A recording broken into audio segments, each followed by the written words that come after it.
my dear students, welcome to my YouTube channel Physics Fun Day with ओम मिश्रा। पिछले lectures में हमने properties of charge को discuss किया था और ढंग से प्रॉपरली मैनर्ड में हमने पिछले लेक्चर्स में प्रॉपर्टीज ऑफ चार्ज को डिस्कस किया था। आज सबसे इम्पोर्टेंट टॉपिक जहाँ से जिसको कहते हैं ना बिल्कुल असली इलेक्ट्रोस्टैटिक्स स्टार्ट होगी उसको हम बोलते हैं कूलम्स लॉ। ठीक है, आज हम लोग सबसे पहले कूलम्स लॉ पढ़ेंगे। पीछे वाली कुछ चार्ज की जो प्रॉपर्टीज़ हैं उनको एक बार अच्छे से रिवाइज कर लेते हैं तो यहाँ कूलम्स लॉ को कनेक्ट करने में थोड़ी आसानी होगी।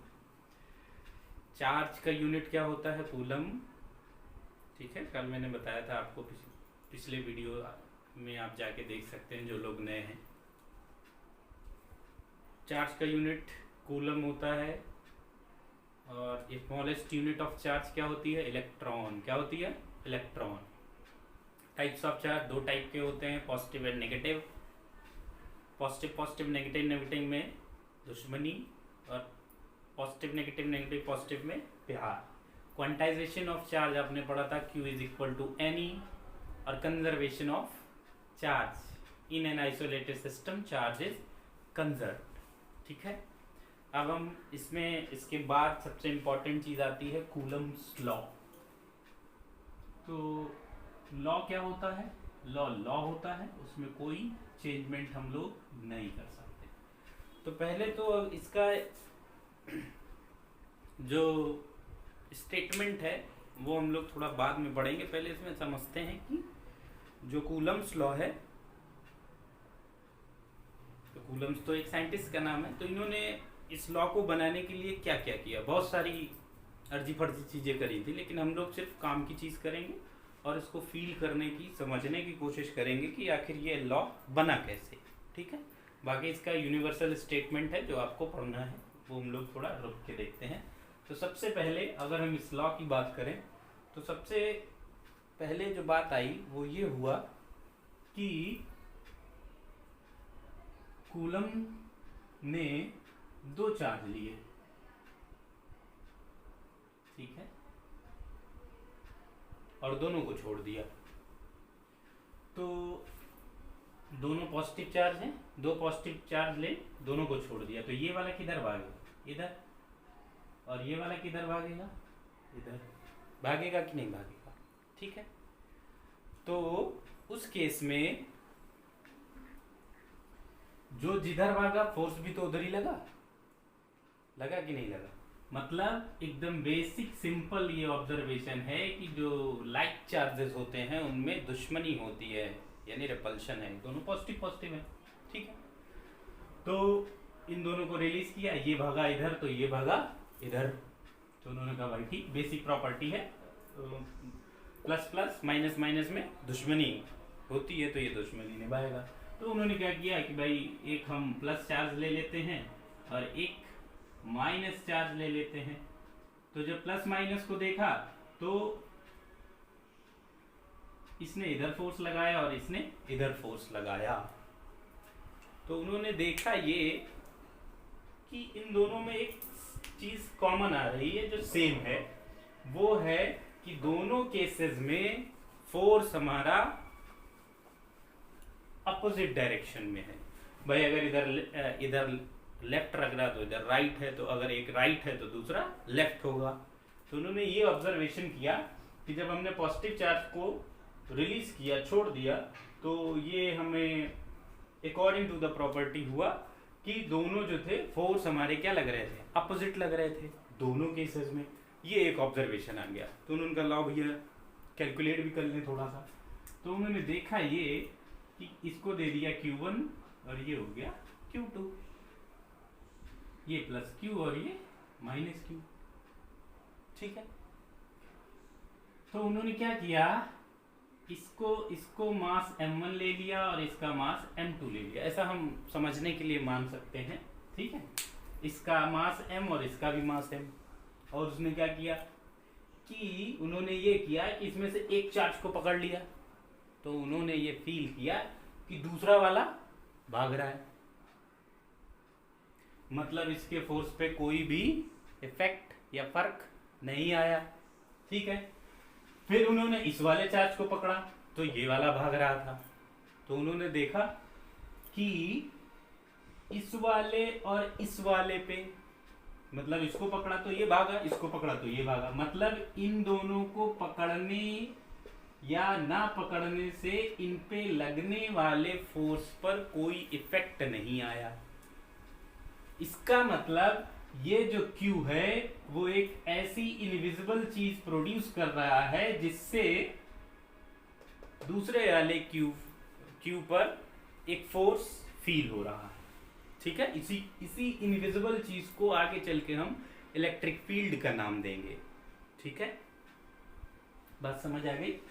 तो उन्होंने कहा ठीक है भाई, उन्होंने उनका एक्सेलरेशन, अच्छा बताइए मास दोनों का m है कि नहीं? ये Q1 था, ये Q2 है, दोनों के मास m है, इसकी वजह से फोर्स इधर, इसकी वजह से फोर्स इधर, तो एक्सेलरेशन कैसा आएगा? सेम आएगा। जब एक्सेलरेशन सेम आया तो हमने यहाँ पर क्या किया कि Q1 की वजह से फोर्स इधर लगा और Q2 ने फोर्स इस पर इधर लगाया। ठीक है, Q2 ने फोर्स इस पर इधर लगाया। Force on 2 due to 1, force on 1 due to 2। क्या ये बात समझ आई? और उन्होंने ये देखा कि जो हमारा फोर्स है, मैग्नीट्यूड सॉरी एक्सेलरेशन दोनों का सेम है, तो फोर्स इक्वल एंड अपोजिट हो गए। और उन्होंने अपनी थ्योरी में लिख दिया electrostatic force is equal and opposite force.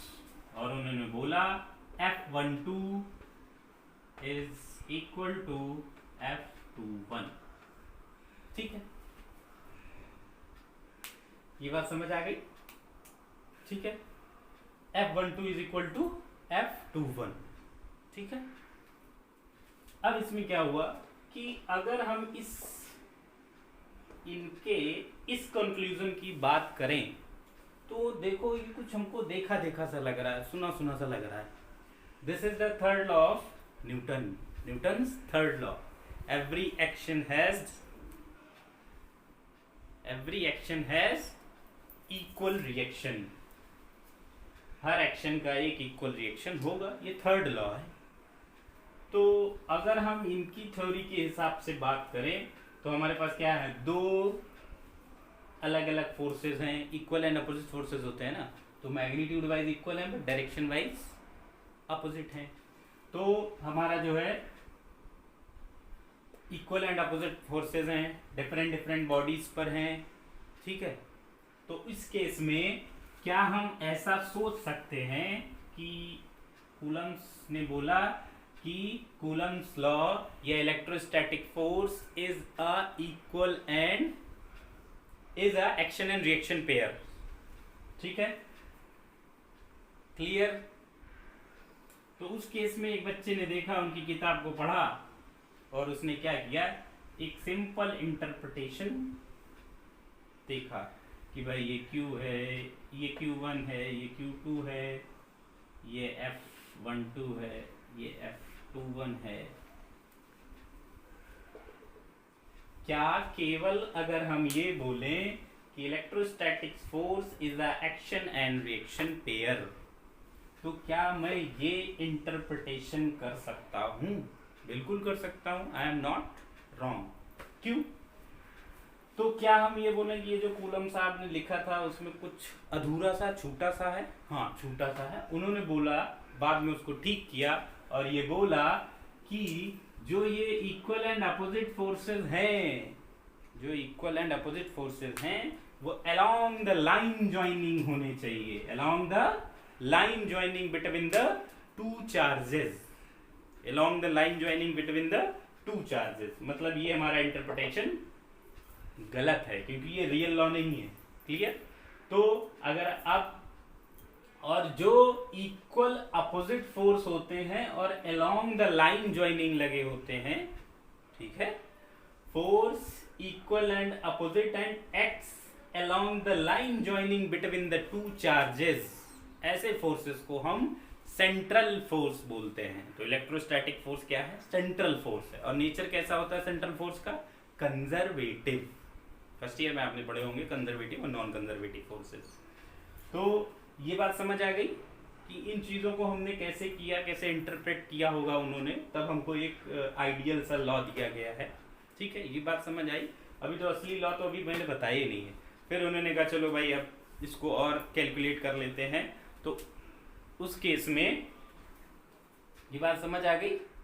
तो उस केस में हम क्या करेंगे, लेट्स सी।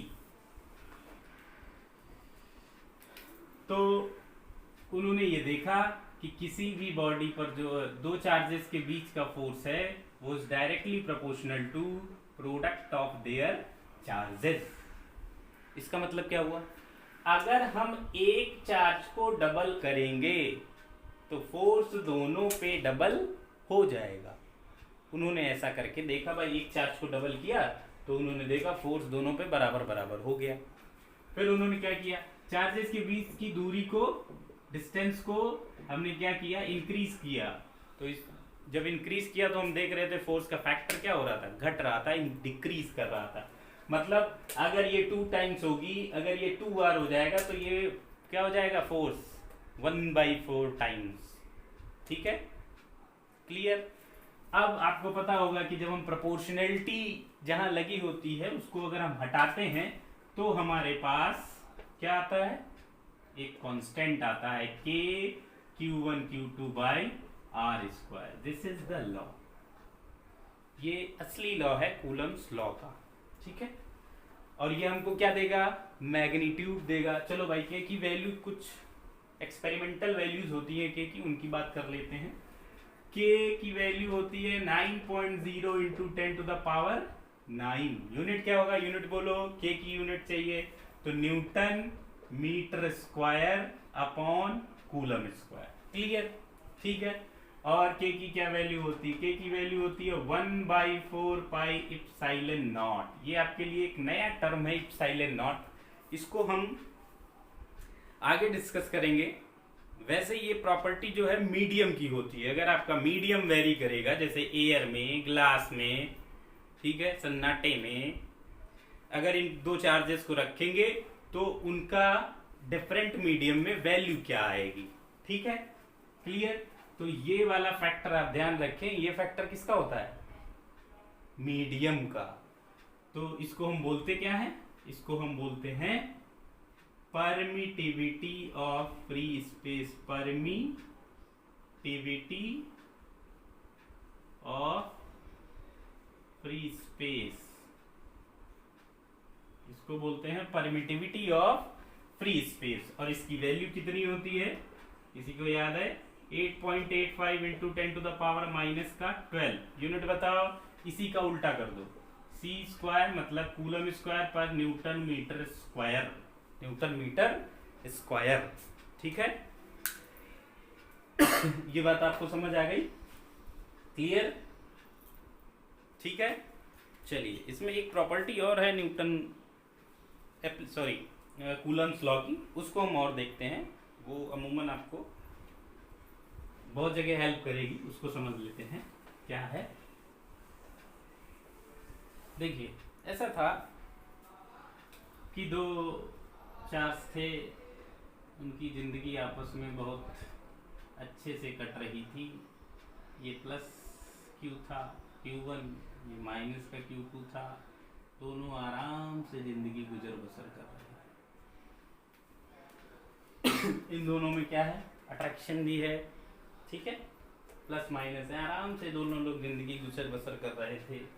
फिर अचानक से इनकी जिंदगी में एक नए प्राणी यानी चार्ज का पदार्पण हुआ, प्लस Q3 माइनस Q3। ठीक है,